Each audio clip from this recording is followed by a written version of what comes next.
Pada dini hari 1 Oktober 1965, sekelompok pasukan yang menamakan diri mereka Gerakan 30 September atau G30S menculik dan membunuh 6 jenderal serta 1 perwira pertama Angkatan Darat di Jakarta. Peristiwa ini menandai awal dari salah satu babak paling gelap dalam sejarah Indonesia. Tidak lama setelahnya, TNI Angkatan Darat di bawah kepemimpinan Mayor Jenderal Soeharto bergerak cepat untuk mengambil kendali situasi dan mengkaitkan peristiwa ini dengan Partai Komunis Indonesia. Dalam waktu beberapa bulan, dugaan keterlibatan PKI dalam kudeta ini menjadi dasar bagi tindakan pembersihan besar-besaran yang menewaskan ratusan ribu orang yang diduga sebagai simpatisan komunis.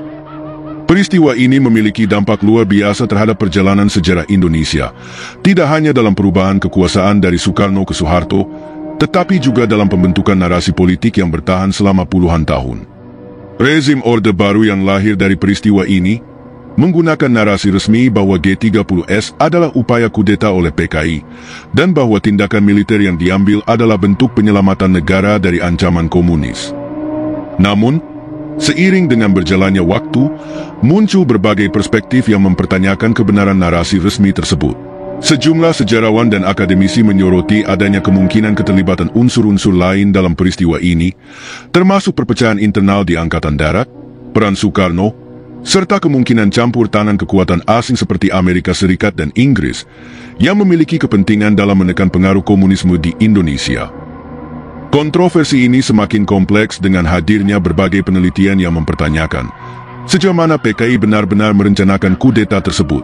Ada yang berpendapat bahwa gerakan ini hanyalah bagian dari konflik internal di dalam TNI, sementara yang lain menduga bahwa peristiwa ini dimanfaatkan sebagai dalih untuk menghancurkan PKI secara sistematis. Bahkan, ada dugaan bahwa gerakan ini telah diprovokasi atau dimanipulasi oleh pihak-pihak tertentu demi kepentingan politik mereka.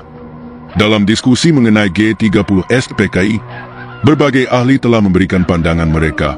Sejarawan seperti John Rosa dalam bukunya Pretext for Mass Murder mengajukan teori bahwa peristiwa ini bukan murni kudeta PKI, melainkan hasil dari dinamika kompleks dalam politik Indonesia saat itu. Sementara itu, sejarawan seperti Robert Tripp dan Jeffrey Robinson menyoroti dampak kekerasan yang terjadi pasca G30S, termasuk bagaimana pembersihan anti-komunis dijalankan secara sistematis. Dari dalam negeri, akademisi seperti Asti Warman Adam dan Bhaskara Tewardaya juga memberikan perspektif kritis terhadap narasi resmi, dengan menyoroti bagaimana propaganda Orde Baru membentuk pemahaman publik mengenai peristiwa ini. Asti Warman Adam menyoroti bagaimana Orde Baru secara sistematis membentuk narasi sejarah yang mendiskreditkan PKI sebagai dalang tunggal G30S. Menurutnya, penggambaran ini tidak didukung oleh bukti yang kuat, tetapi lebih merupakan upaya untuk memberikan legitimasi terhadap tindakan pembersihan yang dilakukan terhadap orang-orang yang diduga simpatisan PKI. Asfi juga mengkritik minimnya keterbukaan dalam penelitian sejarah G30S, di mana akses terhadap dokumen-dokumen kunci masih sangat terbatas. Sementara itu, Bhaskara Tewardaya lebih menekankan pada bagaimana pembentukan narasi G30S digunakan sebagai alat politik oleh Orde Baru untuk mempertahankan kekuasaan. Dalam pandangannya, film propaganda pengkhianatan G30S PKI dan kurikulum sejarah di sekolah-sekolah menjadi sarana utama untuk menciptakan ingatan kolektif yang menguntungkan rezim Soeharto. Ia juga mengkritik bagaimana pembantaian pasca G30S diabaikan dalam narasi resmi, padahal kekerasan tersebut merupakan salah satu tragedi kemanusiaan terbesar di abad ke-20. Dengan berbagai perspektif yang ada, memahami peristiwa G30S PKI menjadi suatu tantangan tersendiri. Oleh karena itu, dalam pembahasan ini, kita akan menelusuri berbagai aspek yang melingkupi peristiwa tersebut, menggali bukti-bukti yang tersedia, serta mendengarkan berbagai suara dari para ahli, agar kita dapat membentuk pemahaman yang lebih komprehensif tentang salah satu peristiwa paling kontroversial dalam sejarah Indonesia.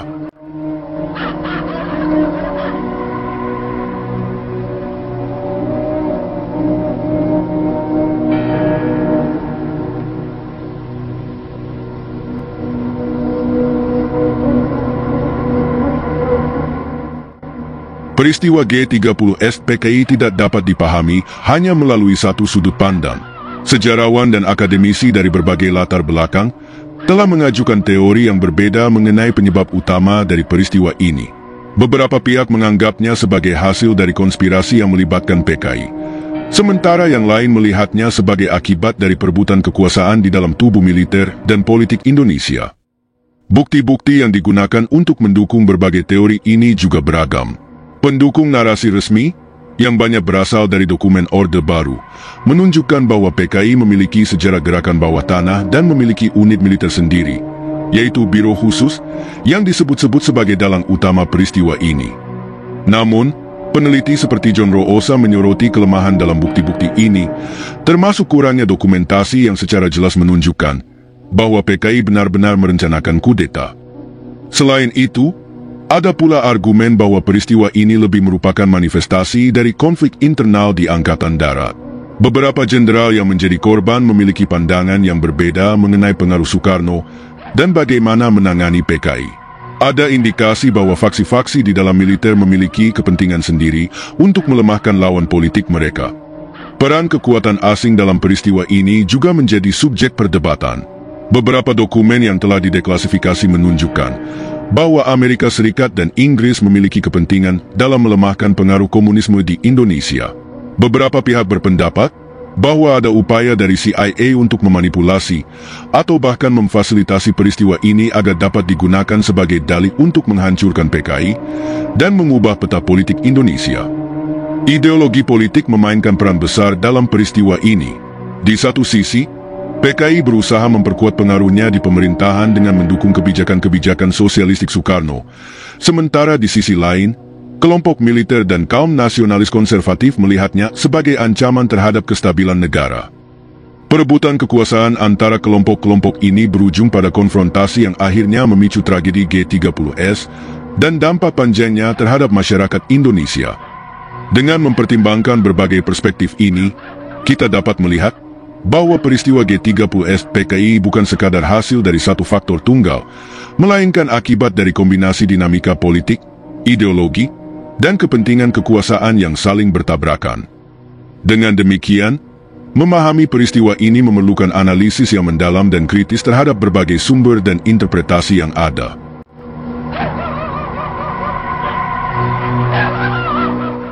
Analisis kritis terhadap bukti yang disajikan oleh masing-masing pakar menunjukkan bahwa tidak ada satu versi tunggal yang sepenuhnya dapat menjelaskan peristiwa G30S PKI secara definitif. Sebagian besar bukti yang digunakan dalam berbagai penelitian berasal dari sumber-sumber yang memiliki bias tertentu. Dokumen resmi Orde Baru, misalnya, cenderung mengarahkan kesimpulan bahwa PKI adalah dalang utama di balik kudeta. Sementara penelitian akademik modern cenderung mempertanyakan narasi ini dengan mencari bukti-bukti yang lebih objektif. Metodologi yang digunakan para sejarawan pun bervariasi. John Roosa misalnya, menggunakan pendekatan sejarah sosial dan analisis dokumen untuk menyusun ulang peristiwa berdasarkan kesaksian dan arsip yang tersedia. Namun, keterbatasan akses terhadap dokumen-dokumen militer Indonesia membuat banyak aspeknya masih berupa spekulasi. Sementara itu, Jeffrey Robinson lebih menitikberatkan analisisnya pada dampak pasca G30S dengan melihat bagaimana pembantaian terhadap tersangka simpatisan PKI terjadi secara sistematis. Analisis bukti dalam peristiwa G30S menjadi krusial dalam membangun pemahaman yang lebih mendalam. Dalam hal ini, Asti Warman Adam dan Baskara T. Wardaya menawarkan pendekatan yang berbeda terhadap narasi yang telah dibangun selama bertahun-tahun oleh Orde Baru. Asfi Warman Adam menyoroti bagaimana rezim Orde Baru mengendalikan sumber-sumber informasi yang berkaitan dengan G30S.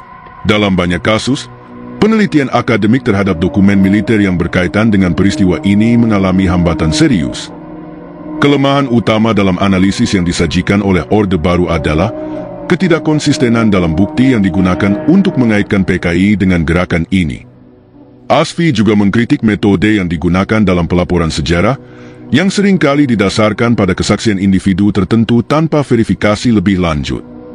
Baskara T. Wardaya, di sisi lain, lebih menekankan pada bagaimana konstruksi narasi dibentuk melalui media dan pendidikan. Ia menunjukkan bahwa film pengkhianatan G30S PKI yang menjadi tontonan wajib bagi generasi Orde Baru mengandung banyak distorsi historis yang tidak memiliki dasar bukti yang kuat. Baskara mengkritik metode yang digunakan oleh pemerintah Orde Baru dalam menciptakan narasi tersebut, yang lebih banyak bersandar pada propaganda daripada penelitian akademik yang objektif. Baik Asfi maupun Baskara juga menyoroti tantangan dalam membangun narasi alternatif mengenai peristiwa ini. Salah satu tantangan utama adalah minimnya dokumen primer yang dapat diakses oleh publik. Banyak arsip yang masih tertutup dan hanya dapat diakses oleh pihak tertentu. Ini menciptakan kesulitan dalam menilai secara objektif bukti-bukti yang tersedia.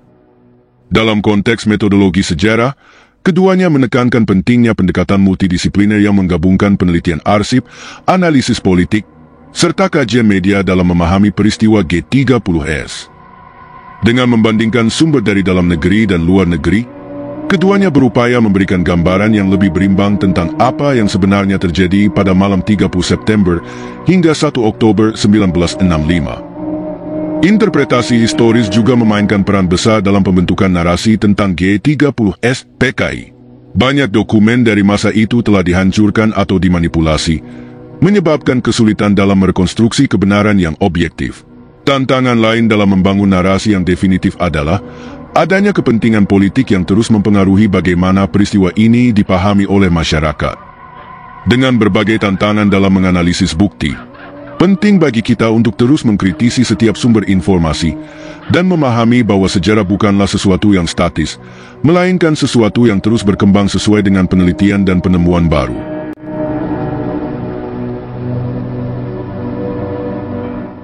Dari pembahasan yang telah dilakukan, terlihat bahwa peristiwa G30S PKI merupakan salah satu titik balik dalam sejarah Indonesia yang penuh dengan kompleksitas dan beragam perspektif.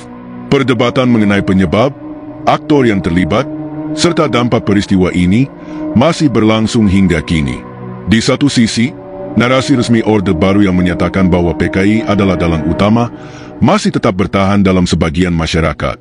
Di sisi lain, penelitian akademik yang lebih kritis, seperti yang dilakukan oleh Asfi Warman Adam dan Baskara T. Wardaya, menunjukkan adanya distorsi sejarah yang digunakan untuk kepentingan politik tertentu. Area konsensus dalam perdebatan ini adalah bahwa peristiwa G30S tidak dapat dipahami secara sederhana dan membutuhkan kajian yang lebih mendalam.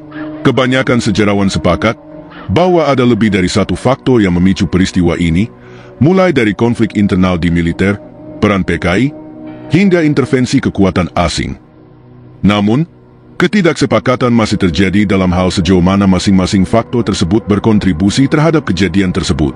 Pentingnya memahami sejarah G30S tidak hanya terletak pada kepentingan akademis, tetapi juga relevan dengan isu-isu kontemporer seperti politik identitas, propaganda, dan penggunaan sejarah sebagai alat legitimasi kekuasaan. Dengan memahami bagaimana narasi sejarah dapat dikonstruksi dan dimanipulasi, kita dapat lebih waspada terhadap berbagai distorsi sejarah yang mungkin terjadi di masa depan. Sebagai bagian dari refleksi, sangat penting bagi masyarakat untuk terlibat dalam penelitian lebih lanjut dan membuka ruang diskusi yang lebih luas mengenai peristiwa ini. Upaya untuk mendekonstruksi narasi resmi dan menggali perspektif yang lebih beragam adalah langkah penting dalam membangun pemahaman yang lebih komprehensif terhadap sejarah bangsa. Dengan demikian, sejarah tidak lagi menjadi alat propaganda, melainkan menjadi cerminan dari berbagai kebenaran yang perlu dipelajari dan dipahami secara objektif. Kami mengajak Anda untuk terus mencari informasi, membaca lebih banyak sumber, dan terlibat dalam diskusi yang sehat mengenai sejarah Indonesia. Jangan lupa untuk like, share dan subscribe, agar tidak ketinggalan konten mendalam lainnya. Sampai jumpa di video berikutnya.